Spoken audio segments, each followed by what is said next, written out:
पवित्र शास्त्राचा प्रामाणिकपणा हा आहे की कोणतेही पाप पवित्र शास्त्र झाकून ठेवत नाही. उगीच कोणाला हिरो बनवत नाही. पण जे आहे जसं आहे ते पवित्र शास्त्रात लिहिलेलं आहे. या ठिकाणी आम्ही आतापर्यंत दावीद राजाची सर्व महान गोष्टी, त्याची कारकीर्द, त्याचा विश्वास, त्याची आराधना, त्याची प्रार्थना आणि सर्व त्या गोष्टी आम्ही आतापर्यंत पाहत आलो. पण आज असे भयंकर चूक दावीदाच्या जीवनात घडली. तर देव आज आमच्याशी काहीतरी ठळक रीतीने बोलू इच्छित आहे. आम्ही जर हे पहिलं वचन जे आम्ही वाचलं त्याच्यात जर पाहिलं की दावीदाचा आळशीपणा, आध्यात्मिक आळशीपणा, आध्यात्मिक वेळ घालवूपणा, आध्यात्मिक दिरंगाई दावीदाला पाप पाडण्यात कारणीभूत झाली. वसंत ऋतूमध्ये हवामान उबदार असतं. त्या काळामध्ये राजे युद्धावर जात होते आणि ह्यांनी त्याचे सेनापती, त्याचे सैनिक, शूरवीर योद्धे युद्धाला पाठवलेले आम्हाला दिसतात. मात्र हा गेला नाही. आम्ही बघतो ह्यापूर्वी दावीद जेव्हा जेव्हा युद्धाचा प्रसंग असेल दावीद पहिले जाणार. त्यांनी प्रत्येक युद्ध जिंकली आणि राजा या नात्याने युद्धाला जर प्रथम कोण असेल तर राजा हवा होता. आणि हा राजा दावीद यरूशलेमेमध्येच अतिशय निष्काळजीपणे जे कर्तव्य ज्या वेळेस त्याने पार पाडायला पाहिजे ते पुन्हा पार पडता आपल्या घरी निवांत बसलेला आहे.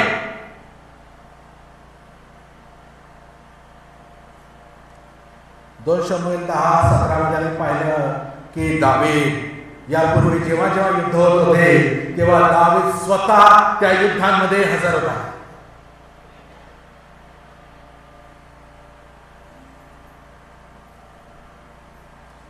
आज तो घरी बसून आहे. आज तो आपल्या महालामध्ये, आपल्या पलंगावर आज तो लोळत आहे. आज त्याच्यामध्ये आळस दाखलेला आहे.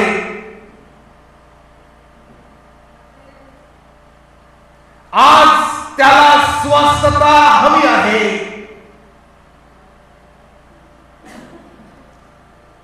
देवाचे महान लोकही पतन पावतात, पाप पडतात. म्हणून कोणी असे त्याला कारण हे आहे, जेव्हा मनुष्य काम करत नाही, जेव्हा तो स्वतःला बिझी ठेवत नाही, रिकाम टेकडा बसू राहतो. पवित्र शास्त्रात लिहिलं आहे जो काम करत नाही त्याने खाऊ पण नाही. जो काम करत नाही त्याला खाण्याचा अधिकार नाही. आणि मनुष्याने काम केलं पाहिजे, कष्ट केलं पाहिजे,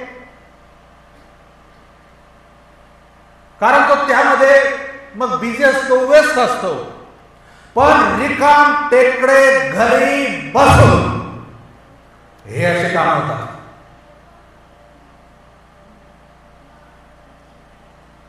आध्यात्मिक आळस त्याच्यामध्ये आला. देवाच्या मनासारखा असलेला पुरुष हा व्यक्ती त्याचं पतन झालं. आम्हाला मोहात पाडण्यासाठी सैतान कोणत्याही घटनेचा असा वापर करून घेतो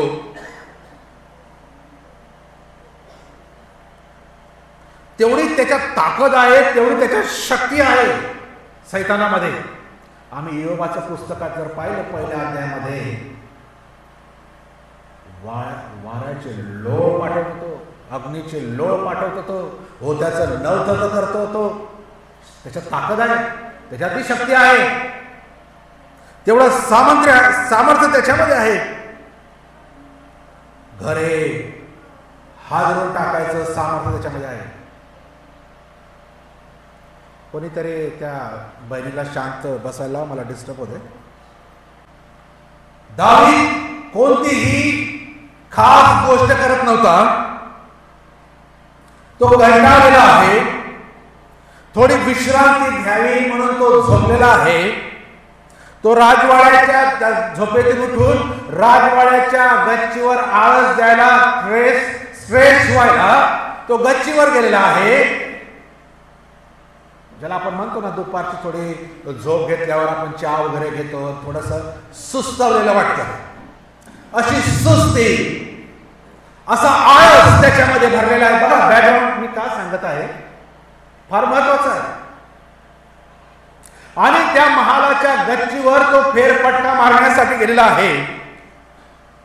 नेमकं त्याच वेळी ही बत्शेबा तिथे आंघोळ करायला लागली. सैतान कशी टायमिंग घडून आणतो, सैतान कशी वेळ बरोबर नेमतो. त्याचं गच्चीवर येणं आणि तिचं खाली स्नान करणं समजत आहे आपल्याला. सकाळी करायची ना, काय गरज आहे संध्याकाळी आंघोळीला गेली. सकाळी काय करत होती बत्शेबा? दाविदापेक्षा जास्त तरुण होती, सुंदर होती. सर्व पुरुष युद्धावर गेले, तिचाही नवरा युद्धावर गेलेला आहे. सैन्यामध्ये चांगल्या पोझिशनवर आहे. उत्कृष्ट सैन्यातील तो शूरवीर एक सैनिक आहे. राजाचा प्रामाणिक सेवक आहे. बघा, आणि म्हणून राजाच्या महालाजवळ घर असणं म्हणजे काही गंमत नाही. विचार करा, आजच्या काळात पंतप्रधानाच्या घराजवळ आपण घर असणं म्हणजे तो व्यक्ती कसा असेल, किती स्टेटस आहे त्याचं, की राजा त्या गच्चीवरून तिला पाहत असेल एवढ्या अंतरावर त्याचं घर आहे. म्हणजे महालाच्या जवळ घर आहे. प्रतिष्ठित व्यक्ती आहे तो. बत्शेबेचा जो नवरा आहे, या बत्शेबेने स्वतः आंघोळ करत असताना, स्नान करत असताना मला कोणी पाहू नये याची काळजी घेतलेली दिसत नाही.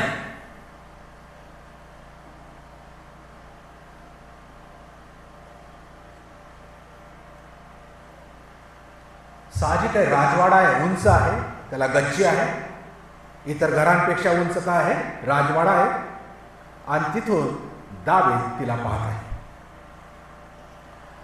आळसावलेला रिकाम टेकडा एकाकी हा राजा राजवाड्यामध्ये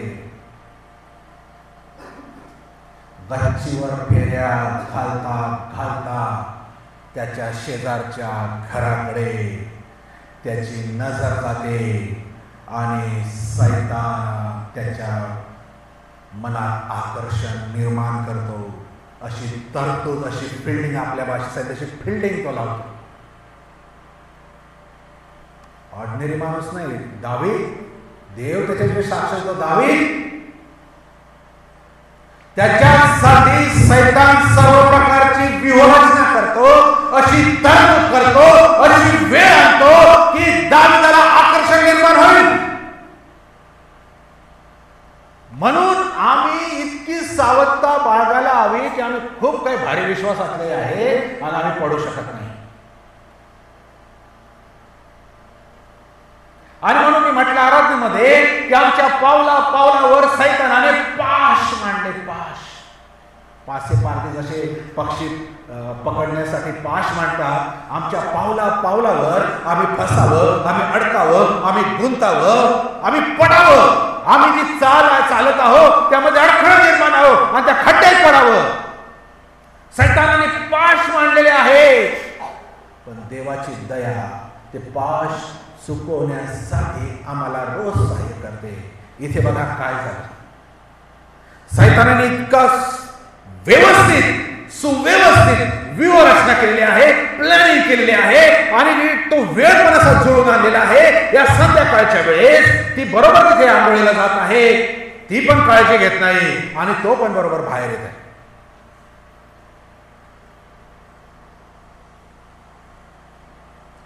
मोहाच्या ठाई आध्यात्मिक आंधळेपणा निर्माण करण्याचं सामर्थ्य आहे.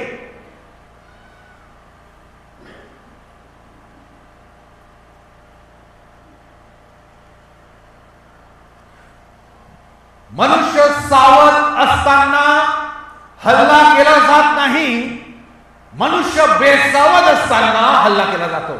आपण प्राण्यांनाही बघतो, नियम आहे, जो बेसावध आहे त्याच्यावर हल्ला होणार आहे. आणि म्हणून आराम करत, आळसामध्ये वेळ घालवत निवांत राहण्याचा समय नाही. आणि असे निवांत ख्रिस्ती लोक आज पडलेले आहे जे सावध नाही. सैताने त्यांना अलगद शिकार करून टाकली, समजलं पण नाही.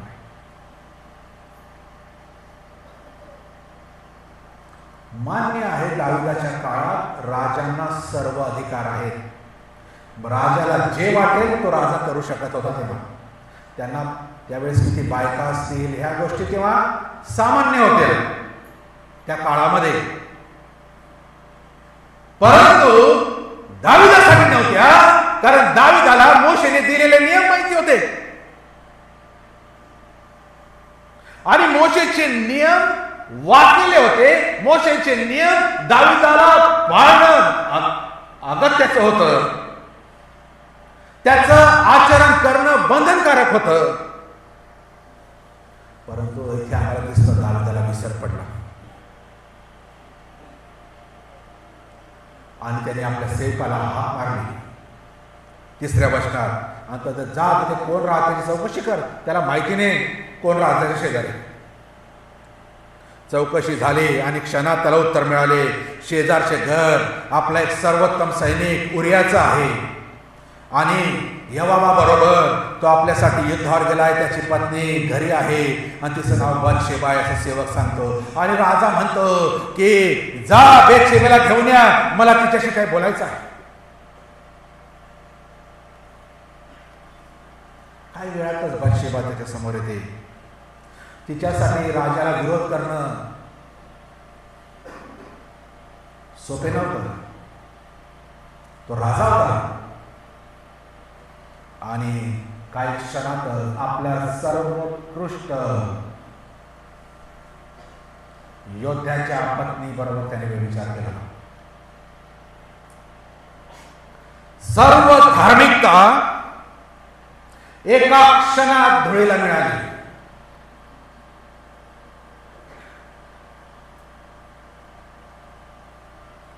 त्या बतशेबेला राजवाड्यात आणण्यासाठी जो वेडेपणा दाविदामध्ये शिरला, आपण हा अध्याय जर वाचला घरी जाऊन व्यवस्थित एक एक वचन आपल्याला समजेल. त्याने केलेली कृती पाहून देवाच्या मार्गाविषयी ज्याला ज्ञान आहे, इतकं वर्ष त्याने देवाकडे प्रार्थना केली, त्याचे उत्तर मागितले, त्याचे सामर्थ्य मागितले, एका क्षणात संपून गेलं. परंतु मोह असत असतो. आम्ही मोहात पडतो. त्या टप्प्यावर सैतान आम्हाला इतक्या वेगात घेऊन जातो, आम्हाला आश्चर्य वाटते. सैतान असा एखाद्याला मोहात पाडल्या इतक्या लवकर भरभराट घेऊन जातो की जेव्हा आम्हाला जाग येते तेव्हा खूप अंतर निघून गेलं राहतं. आम्ही फरफटत नाही. तेव्हा आमचे सगळे कपडे फाटलेले असतात, तेव्हा आमच्या सगळ्या शरीराला जखमा असतात, हाडं तुटलेली असतात आणि सगळा आमचा कस काढल्यानंतर आमच्या लक्षात येतं की आम्ही इतक्या दूर देवापासून याने मोहात पाडून मला फरफटात आणलेला आहे, धुळीतून, खड्ड्यांमधून, दगडांमधून. ही ताकद आहे मोहामध्ये. पडल्या बरोबर पुढची क्रिया इतकी फास्ट होती की आम्हाला समजत नाही, समजण्याची वेळ मिळत नाही. आपल्याला तो पडला, हळूहळू तो अजून पापामध्ये गेला, मग जात राहिला नाही. सैतानाला माहिती आहे ह्याला शुद्धीवर येण्याच्या आधी इतक्या दूर फरफडत न्या की याचं होत्याचं नव्हतं होईल. आणि जेव्हा मागे वळून पाहिल तेव्हा सर्व संपलेलं राहील. आणि म्हणून पवित्र शास्त्र सांगतात मोहाच्या ठिकाणापासून तुम्ही पळ काढा. मोहाला कोणी सामोरं जाऊ शकत नाही.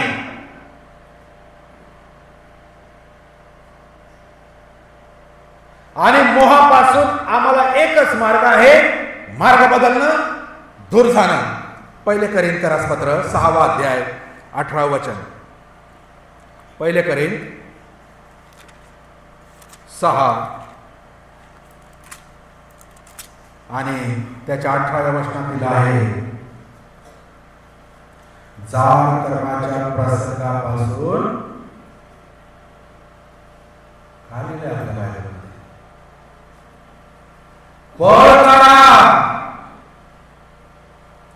जे कोणते दुसरे पाप करून मनुष्य करतो ते शरीर बाहेर करतो, परंतु जाण करतो आपल्या शरीराच्या बाबतीत पाप करतो. पळ काढा.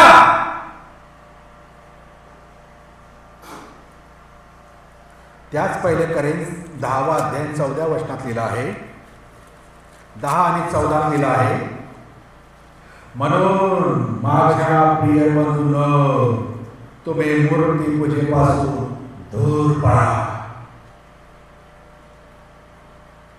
देवाचं वचन जेव्हा आम्हाला दूर राहायला लावतं, जेव्हा आम्हाला पळायला लावतं, याचा अर्थ असा आहे की आम्ही त्याला फेस करू शकत नाही. आम्हाला पळणंच आहे, आम्हाला दूर जाणंच आहे. कारण जेव्हा आम्ही फेस करायला जातो, जेव्हा आम्ही लढायला जातो, तेव्हा आमची हार आहे, आम्ही अधिक मध्ये पडतो. दुसरे तिमोथी 2 अध्याय 22 वचन.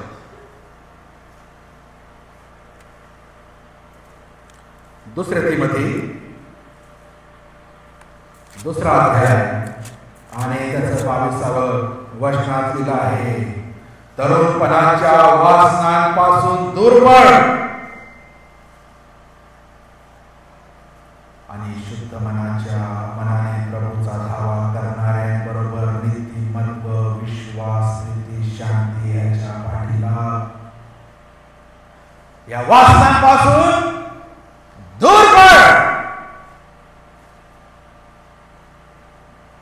जो पळत नाही त्याचा निभाव लागत नाही. देवाला माहिती आहे आमची अशक्तपणा, आमचे विकनेसेस.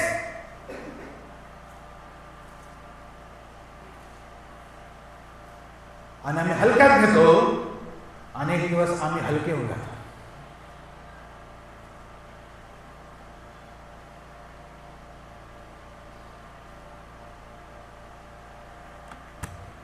हे मोहाचे प्रसंग कसे टाळता येईल माहिती का?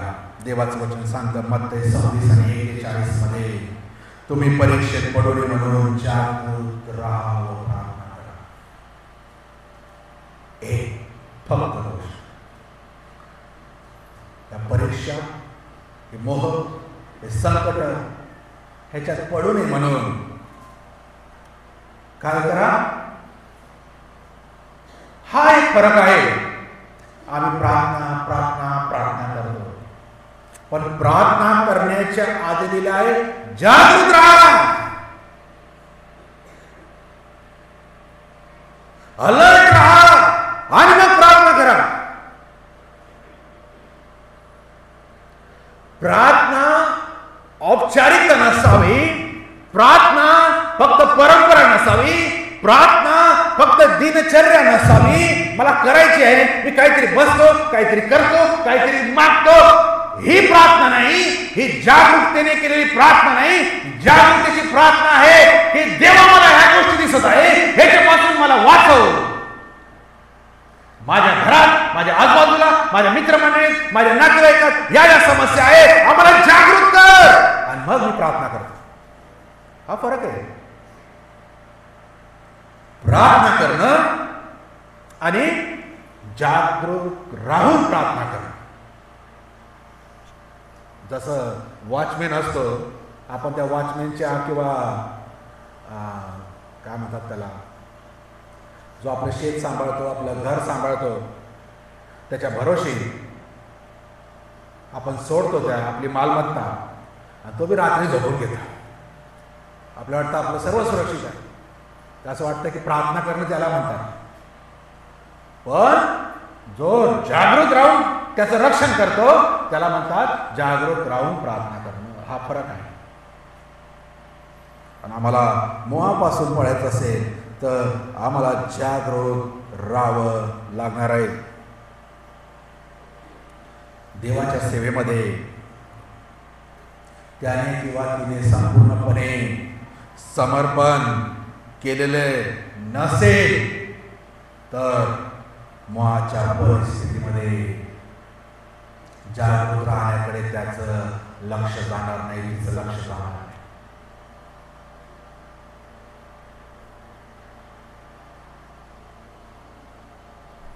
एखाद्या व्यक्तीने हजारो निर्णय निश्चय देवासोबत केले असेल, करार देवासोबत केले असेल, आपल्या मनाशी गाठ बांधली असेल, एखाद्याने किंवा एखाद्याने देवाबरोबर करार केला असेल, हजारो वेळा केला असेल, हजारो गोष्टी देवासाठी करत असेल, आता मी नाव घेत नाही, हजारो वेळा आपलं त्याग, आपलं समर्पण, आपलं बलिदान, आपलं वेळ देणं, हे सर्व गोष्टी मी केल्या असेल, एक बेटशेबा काफी आहे तिच्याकडे नजर जाणार. एका बाजूला हजार गोष्टी देवासाठी आणि एका बाजूला एक गोष्ट, फक्त एक नजर काफी आहे. समजत आहे आपल्याला? हजार आणि एक, ही एक भारी पडती हजारांवर, फक्त एक. आणि मग तेव्हा आमच्या लक्षात येतात की जे जे मी आतापर्यंत निर्णय घेतले, ज्या ज्या गोष्टी मी देवासाठी केल्या, करत आहे, ते किती दुबळे आहेत, किती वरवर आहेत, किती खोटे आहेत. कारण एक नजर सर्व हिरावून टाकते. दैनीय चित्र आहे आज मंडळांमध्ये. कोणी बोलत नाही.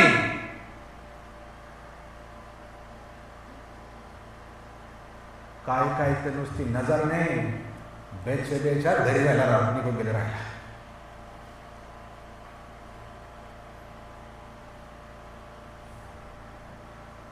योसेफ याच प्रसंगातून गेला. उत्पत्ती 39 अध्याय करून आपण ते सगळं वाचणार नाही. सेम प्रसंग उलटा होता त्याच्यावर. तर तिकडच्या बेतशेबेने त्याच्यावर मोह टाकण्याचा प्रयत्न केला.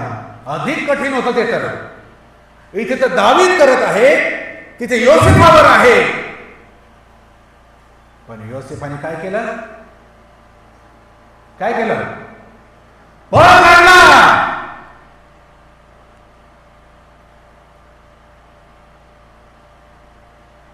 पळण्याशिवाय दुसरा मार्ग नाही. मग त्याच्यावर खोटे आरोप लागले वगैरे, ते आपल्याला त्याला जेलमध्ये टाकलं. किती वर्ष त्याच्यामुळे तो बिचारा जेलमध्ये राहिला. त्याचं नाव बदनाम झालं. पण जितकं नाव बदनाम झालं, जेवढं आम्हाला हे देवासाठी बदनाम केलं जातं, जेवढं आम्हाला खाली पाहिलं जातं, जेव्हा आम्हाला खाली दाबण्यात येतं, तेवढं त्यावेळेस देव आम्हाला उंच करत असतो. आणि योसेफ पंतप्रधान झाला.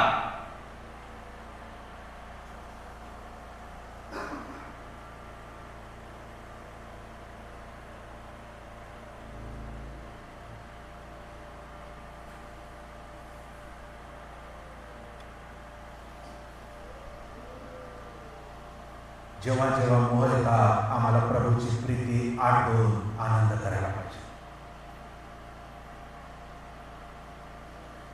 प्रीतीमध्ये आनंद करणं, ती आठवणं, माझ्यासाठी माझ्या येशूने वधस्तंभावर माझ्यावर एवढं प्रेम केलं की त्याने आपला प्राण दिला, हे आठवणं आणि आनंद करणं त्याच्यासाठी.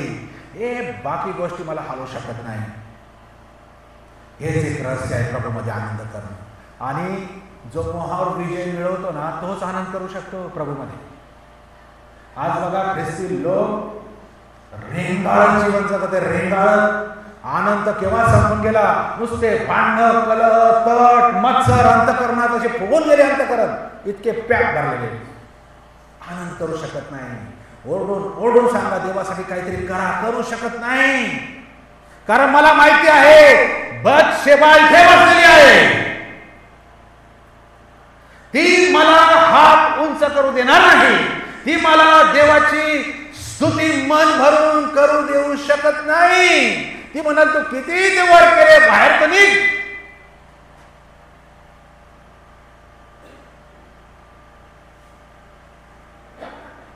दाविदाने केलेल्या दुर्लक्षाची जबरदस्त किंमत दाविदाला मोजावी लागली. जबरदस्त किंमत दाविदाला त्याची मोजावी लागलेली आपल्याला दिसते. पण बघा, हे सर्व घडलं असेल आहे, पण एक गोष्ट आहे आपल्याला आठवायला लागेल.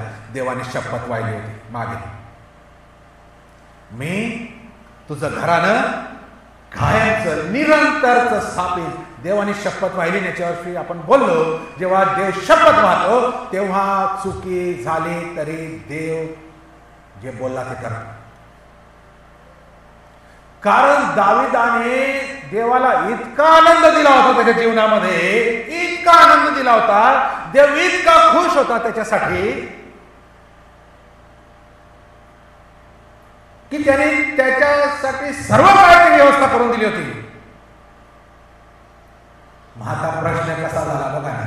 एका आधी देवाने शपथ वाहून आशीर्वाद दिले आहे, नंतर दावीद भयंकर पाप करतो. काय परिस्थिती आहे आता? देव काय करणार?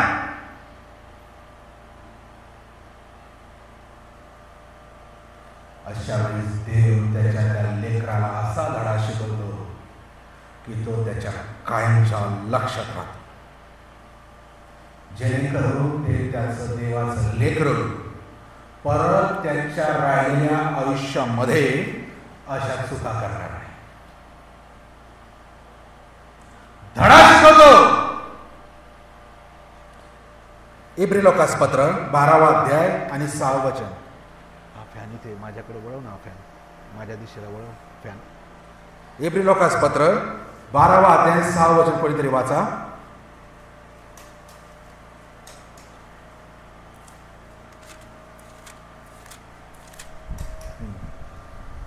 12:6.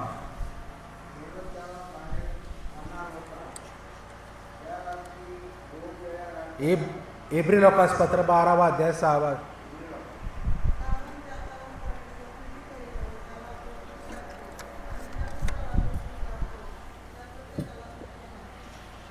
धन्यवाद.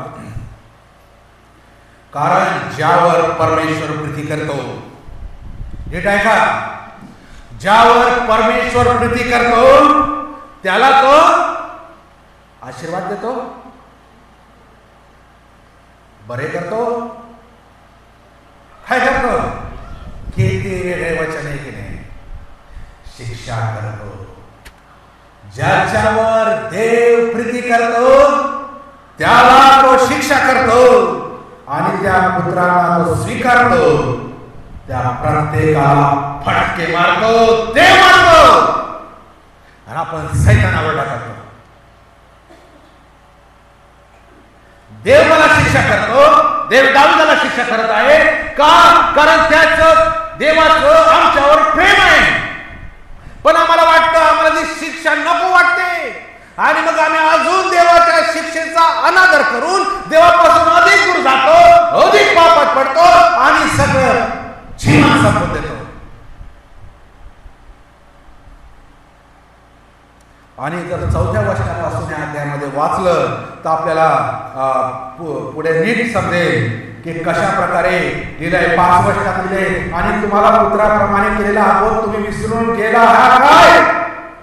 माझ्या मुला परमेश्वराच्या शिक्षेचा अनादर करू नको आणि त्याच्याकडून दोष पदरी पडला असता खचू नको.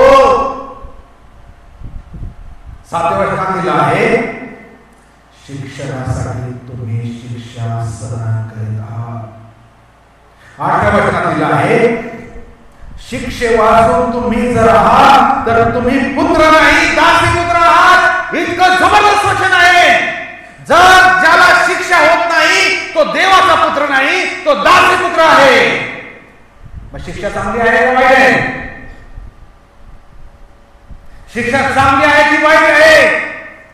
आपण म्हणतो वाईट आहे का आम्ही दासी पुत्र आहोत.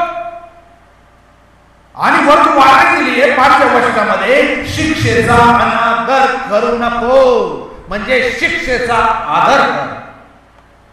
त्या बापाला कधी वाटत नाही त्याच्या लेकरांचं नुकसान व्हावं, म्हणून तो बाप हातात काठी घेतो. मी मागे कशी बोलताना म्हटलं एका ब्रदरची, किती वेळेस आम्ही चॉकलेट देऊन यांना खुश करणार, या रे नका रे, नका भांडण करू रे, नका रे मंडळी तू अशांतता निर्माण करू. किती वेळेस हे चॉकलेट द्यायचे, असे मारा वन पडले पाहिजे. परत परत करता कामा नये, गमत नाही. देवाची पवित्र वधू आहे आणि तो वर तिला घ्यायला येत असताना त्या मंडळीची हेळसांड कामं करतात, त्या मंडळीला बटका लावायचं काम करतात, त्या मंडळीला सुरू द्यायचं काम करतात, त्या वधूला डाग निर्माण करतात त्या चेहऱ्यावर. आमच्या अशा कृत्यांमुळे त्यांच्यासाठी आम्ही गमत बघत बसणार, त्यांच्यासाठी आम्ही हातावर हात घेऊन बसणार, त्यांना चॉकलेट देणार. नकारे नकारे. अरे किती वेळ देव शिक्षा करतो.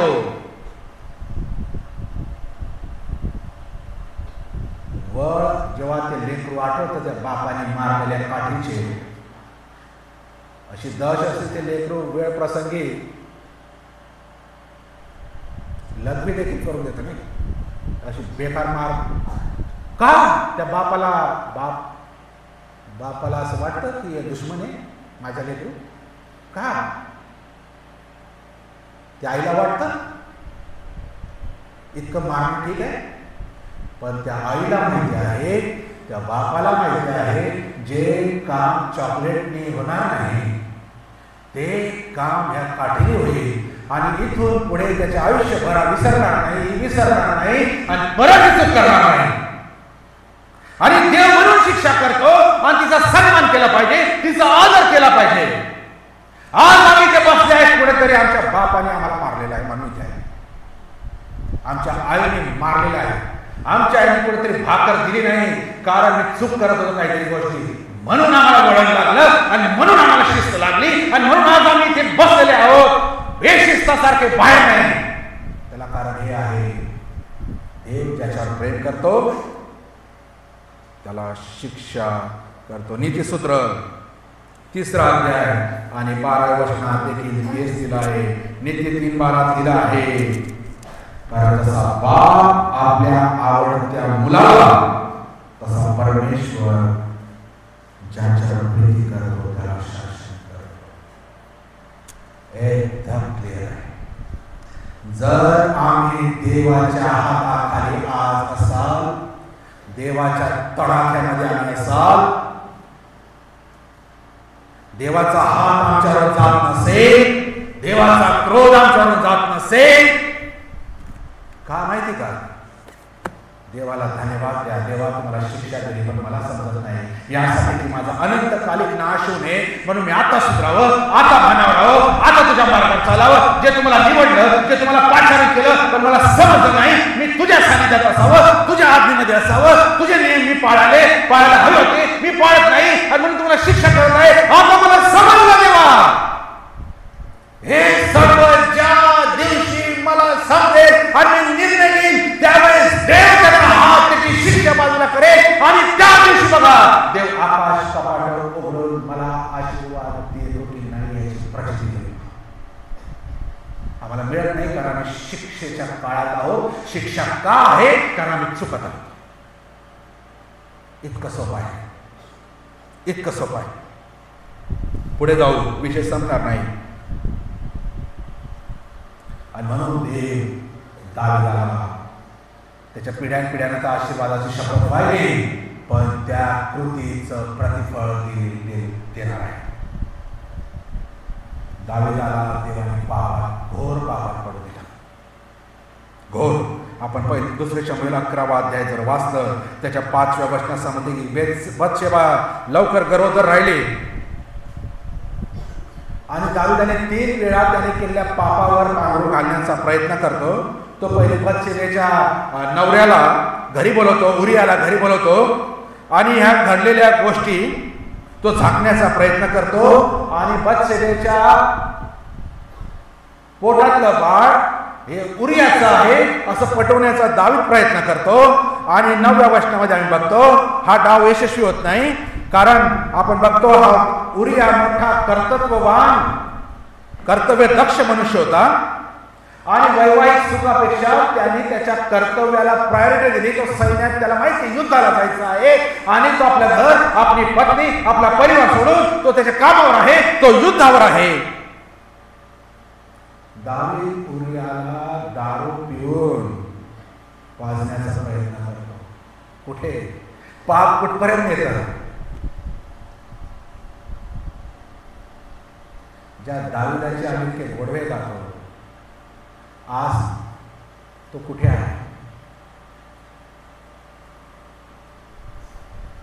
लवकर दावीद निराश होतो. आपल्या एका सैनिकाची पत्नी चोरण्याचं घृणास्पद काम त्याच्या हातून जग जाहीर होणार आणि ते झाकण्यासाठी उपाय करण्याचा तो प्रयत्न करतो. बत्शेबेशी लग्न करतो आणि ते लग्न करण्याचा विचार करत असतो. म्हणतो हिचा पती जिवंत आहे तर मी लग्न करू शकत नाही आणि म्हणून मुद्दामून उरियाला युद्धाच्या तोंडावर ठेवतो जेणेकरून पहिले आम्हाला जाईल, मारला जाईल. एक प्रकारे दावीद उजियाचा खून करतो आणि मग तो गुन्हेगारीचा मार्ग स्वीकारतो आणि अशा पापाला नियमशास्त्रात मरणदंडाची शिक्षा, मरणदंडाची. आणि सर्व वचनं आपण ते पाहणार नाही. पाप किती कठोर, जेव्हा पापात आम्ही पडतो ते आम्हाला किती कठोर बनवतो आणि एक गोष्ट लपवण्यासाठी दुसरी गोष्ट, दुसरी लपवण्यासाठी तिसरी गोष्ट, हे निरंतर चालू आहे, संपत नाही. पाप एकटे येत नाही.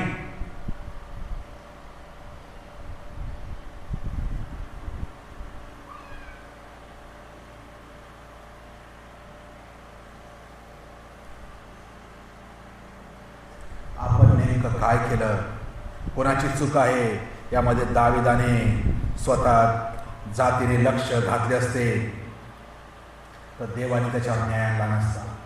तो पश्चाताप देखील करत नाही आणि म्हणून देवाला नाथानाला पाठवावं लागलं.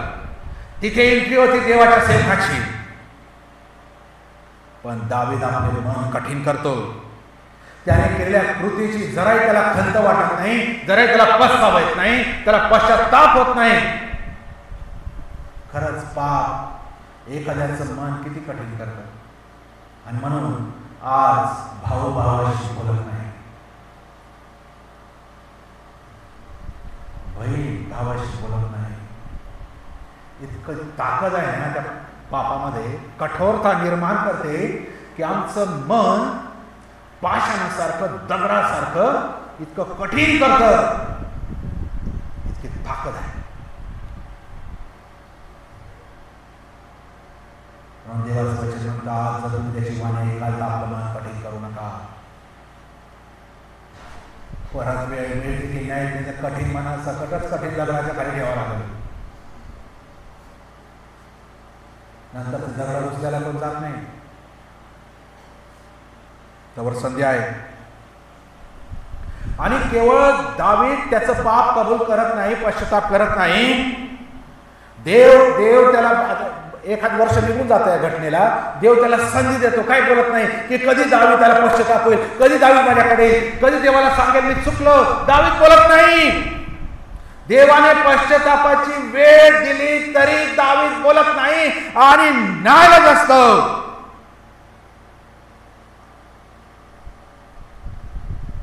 देवाला त्याच्या दासाला पाठवला. आणि जेव्हा आम्ही कबूल करत नाही, पश्चाताप करत नाही, देव जग जाहीर करतो. देव सगळ्या जगापुढे उघडे पाडतो. नाथानाने लगेच समजलं काय घडलेलं आहे. हा इतका युद्धात प्रवीण असलेला उजिया, उरिया, क्षमा करा, बरोबर त्या तटाच्या जवळ कसा गेला, इतका मूर्ख कसा असेल की तिथं मारला गेला. आणि तो मारला गेल्या बरोबर हिच्या बायकोशी ह्याने कसं काय लग्न केलं इतक्या लवकर. बरं लग्न झालं याला लेकरू कसं काय झाले इतक्या लवकर? हे काय इतक्या अज्ञानी नव्हता नाथान समजण्यासाठी, आणि तो देवाकडे जातो बघा, आणि देव त्याला निरोप पाठवतो. आणि बघा इथे येते, जेव्हा आम्ही पश्चाताप करत नाही, आमच्या चुका कबूल करत नाही, देव हस्तक्षेप करतो, कारण तो आमच्यावर प्रेम करतो, म्हणजे त्याची शिक्षा देतो, लोकांसमोर ते उघड करतो. आणि नाथान भरसपेट दाविदासमोर जातो आणि दाविदाला एक गोष्ट सांगतो. दाविदाला माहिती नाही, निवांत बसलेला आहे, त्याला वाटलं आता वर्ष होऊन गेलं, कोणाला माहिती नाही, सगळ्यांना लपवलं गेलं, मी तर लग्न केलं, आता कोण काय बोलेल. नाथान येतो, त्याला एक गोष्ट सांगतो. राजा 12वा अध्याय 1 ते 4 मध्ये लिहिला आहे, दुसरे शब्द. तो म्हणतो एक श्रीमंत माणूस होता आणि त्याच्याजवळ खूप शेळ्या मेंढ्या जनावरे होते. आणि दुसरा एक गरीब व्यक्ती होता, त्याच्याजवळ एकच मेंढी होती. गोष्ट सांगतो तो, ही मेंढी त्या गरीबाला त्याच्या मुलीसारखी प्रिय होती. अत्यंत मायेने ममतेने त्याने पालन पोषण केलं. एके दिवशी या श्रीमंताकडे पाहुणे आले आणि त्या पाहुण्याला जेवण बनवण्यासाठी त्याने ह्या गरीबाची लाडकी मेंढी घेतली आणि तिचं जेवण बनवलं. त्याच्याकडे एवढ्या मेंढ्या त्यातून घेतली नाही, त्या गरीबाची घेतली. हे ऐकल्या बरोबर दावीद इतका संतापतो, दावीदाला इतका राग येतो. आपण वाचू दुसरे शमूएल 12वा अध्याय, अतिशय अशी सांगलं 12वा अध्याय. आणि 5 वर्षात हे ऐकल्यावर दावीद म्हणतो, हे ऐकून त्या मनुष्यावर दावीदासारखा भडकला आणि तो नाथानास म्हणाला, परमेश्वराच्या जीविताची शपथ, वाह, ज्या माणसाने काम केले तो प्राणदंडास पात्र आहे. देव कसं काढून घेतो कोणाकडून बघा. ही गोष्ट कोणाची सांगत आहे नाथान, हे त्याला माहिती नाही. आणि ज्याने ही गोष्ट केली तो प्राणदंडास पात्र असं म्हणतो. त्याने कृत्य केले व त्याला काही दयामाय वाटली नाही, म्हणून त्याने त्या मेंढीच्या चौपट बदला दिला पाहिजे. आणि हे ऐकल्याबरोबर नाथान म्हणतो, तो मनुष्य तूच.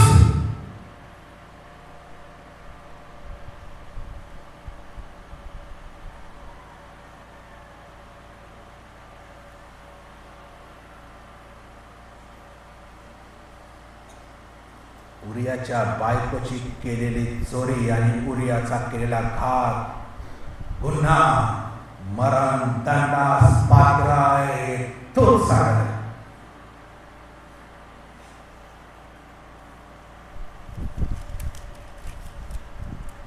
एका मेंढीच्या बदले किती मेंढ्या? 4. परत फेडी विषय नियम आहे दावीदाला बरोबर माहिती.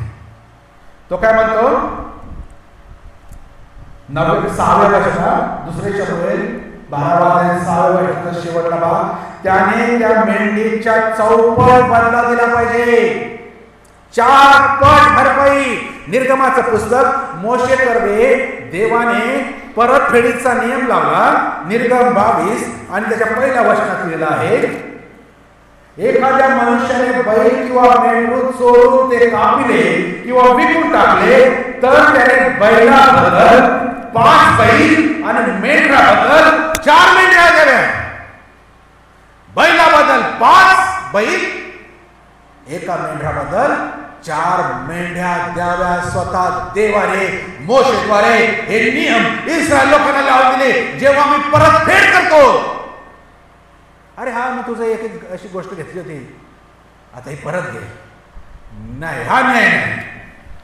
जेव्हा माझ्याकडून एक गोष्ट कोणाची हिरावली गेली आहे, चोरली आहे, नुकसान झालेलं आहे, तिची भरपाई देत असताना किती पट द्यायची आहे? 4 पट. एक कोंबडी घेतली तर इतकं सोपी गोष्ट आहे, हिशोब काय कठीण नाही. 4. आणि म्हणून जेव्हा येशू जक्कयाच्या घरी आला तेव्हा जगते म्हणतो लोक 19:8 मध्ये, ज्या कोणाकडून मी अन्यायाने घेतला आहे, अन्यायाने फसून लुबाडून, त्यांना मी किती पट देईल? 4 पट. रिटर्न, परत फेडीचा नियम 4 आहे. आणि दावीद म्हणतो त्याने 4 पट भरपाई केली पाहिजे. आणि तीच शिक्षा दावीदाला इथे लागू झाली. आणि दावीदाचे 4 लेकरं देवाने मारले. 4. एका मेंढीच्या बदल्यात 4 मेंढ्या. आणि बेतशेबेकडून झालेलं मूल 1, त्याचा पुत्र अनमोल, 2, त्याचा पुत्र अबशालोम, 3, त्याचा पुत्र अदोनिया, 4 मरण पावले.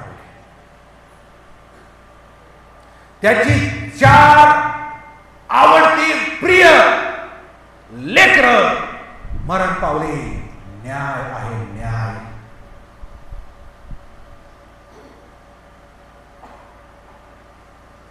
दाविदाचा दुष्टपणा आणि उरियाच्या बाबतीत अत्यंत थंड डोक्याने दाखवलेला निर्दयपणा,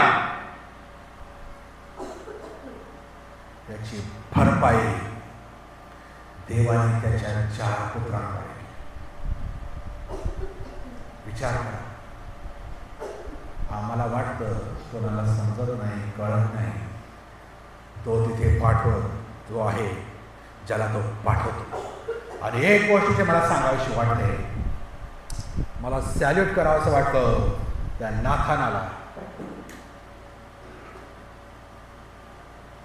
तो म्हणतो, तो मनुष्य तूच आहे.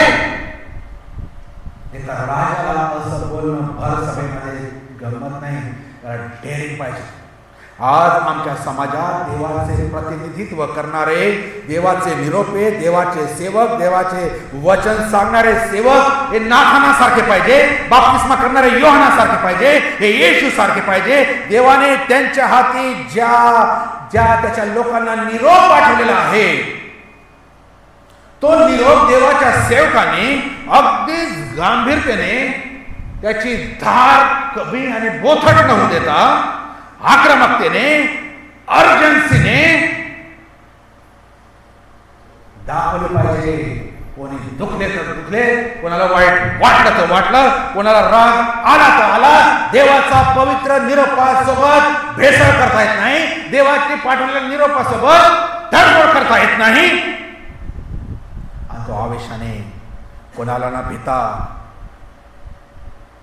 स्वतःच काही झालं ना हरकत नाही, जे देवाने दिलं ते सांगणारे लोक पाहिजे आहे. आणि आम्हाला आज आमच्या समाजामध्ये नाथान हवे आहे, जे म्हणतील तो पुरुष तोच आहे, तो मनुष्य तोच आहे. बाप्तिस्मा करणारा योहान हेरोदाकडे जातो. हेरोद राजा होता दाविदाप्रमाणे, आणि तो हेरोदाकडे जाऊन सांगतो, तू आपल्या भावाची बायको ठेवली आहे.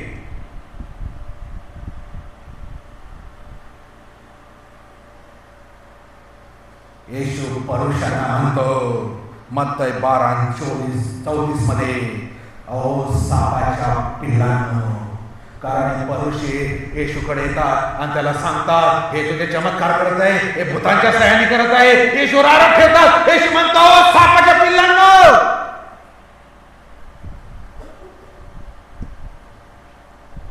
काय झालं बाप्तिस्मा करणाऱ्या योहानाचं? त्याचं डोकं कापण्यात आलं.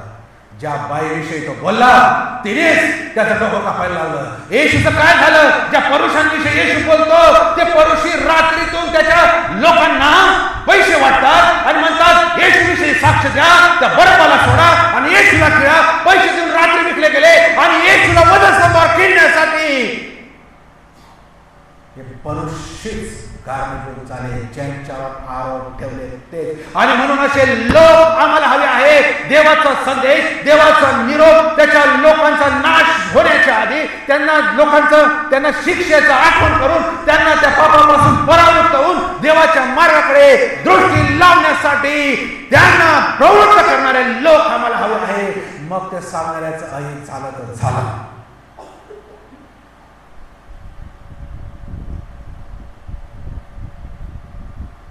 नाथान म्हणतो, तो मनुष्य तोच आहे. बाप्तिस्मा करणारा योहान म्हणतो, तो आपल्या भावाची बायको ठेवलेली आहे. कोण सांगेल? कोणात हिंमत आहे? आम्ही आमच्या नोकरीला घाबरतो, पगाराला घाबरतो, लोकांना घाबरतो. आणि म्हणून लोक देवाची एकच बाजू जाणून आहे.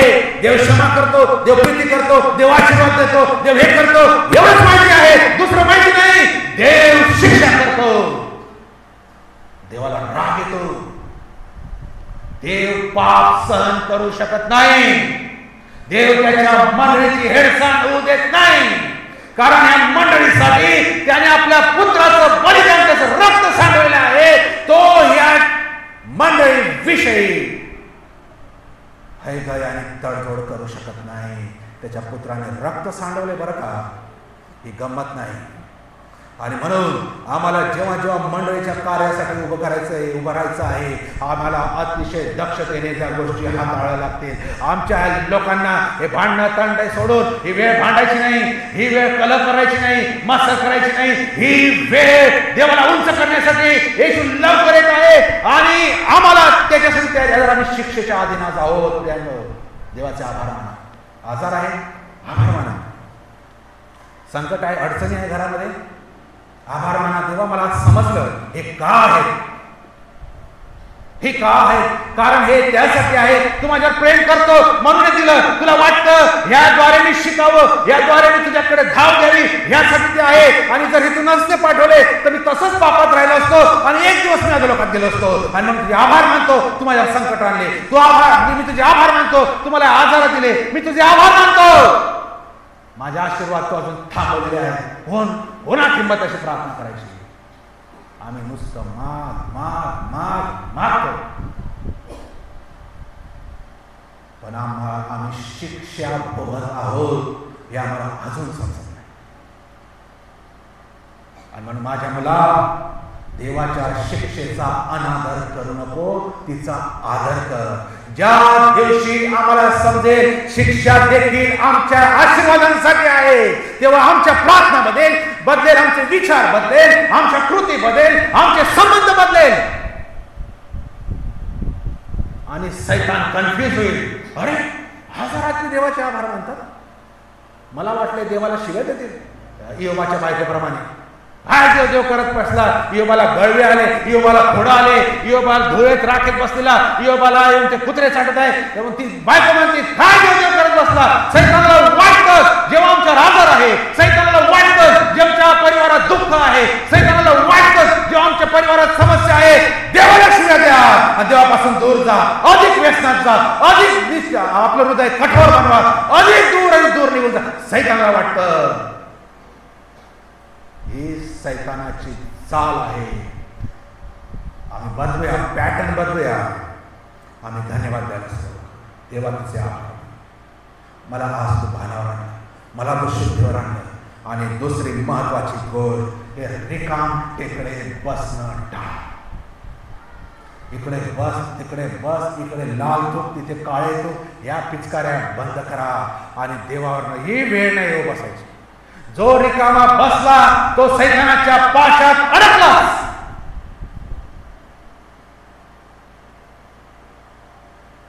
वचन सांगतं दाविदासारखा माणूस चुकू शकतो, दावीद राजा चुकू शकतो, ज्याने हे स्तोत्र लिहिले. त्याचे परिणाम आपण पाहिले काय झाले. आम्हाला आज देवाचं एक वचन मी देव मला देत असताना इतके अडथळे आले, मला तुम्हाला सांगतो. मी सुरुवातीला खूप खूप अडथळे आले आणि प्रार्थना केली, देवा मला वचन त्या धारेने सांगण्यास मला सामर्थ्य दे. आणि म्हटलं तुम्ही माझ्यासाठी प्रार्थना करता, फार मोठी गोष्ट. आणि देव वचन आम्हाला समजावं यासाठी देव खूप आवश्यक आहे. एका बाजूला सैतानाने पण त्याची पूर्ण शक्ती लावली आहे. आमच्या समस्येत आम्हाला टाकल्यानंतर कितीतरी लोक बघा आज देवाला विसरून चालले, उलट देवाला नाव देतात. काय देतो देव, काय दिलं देवाने? शिक्षा दिली देवाने आमच्या मूर्खपणामुळे. हे दिलं देवाने. आज नवीन वर्ष लागायला काही दिवस बाकी, आम्ही निर्णय घेऊया प्रियानो की आता आम्ही शांत बसणार नाही. या सैतानाच्या चाली आम्ही ओळखतो. आता पॅटर्न बदलूया. खूप दिवस काळात आम्ही जीवन जगले. हे मला वाटतं 26 साल लागण्याच्या आधी ना आम्ही या सैतानाच्या तोंडात मारलंच पाहिजे. त्याने जे जे विचार माझ्या मनात टाकले, माझ्या बंधूविषयी, माझ्या भगिनीविषयी, नकारात्मक देवाविषयी, सगळे विसरून ज्या परिस्थितीत ज्या आहे असू द्या, पेन असू द्या, आजार दुःख असू द्या, तिथून देवाला धन्यवाद द्या. कन्फ्यूज करा त्या दुष्टाला ज्याने आम्हाला कन्फ्यूज केलेलं आजपर्यंत. आमच्यामध्ये गोंधळ माजवलाय, आज त्याच्यात गोंधळ माजवायची वेळ आली आहे. शत्रूच्या गोटात, शत्रूच्या तंबूत गोंधळ माजवण्याची वेळ आलेली आहे. ख्रिस्ती लोकांनो, आज वेळ आहे त्याला उत्तर देण्याची. का आम्ही तयार आहोत? का आजार दुखणं हेच घेऊन बसलेले आहे?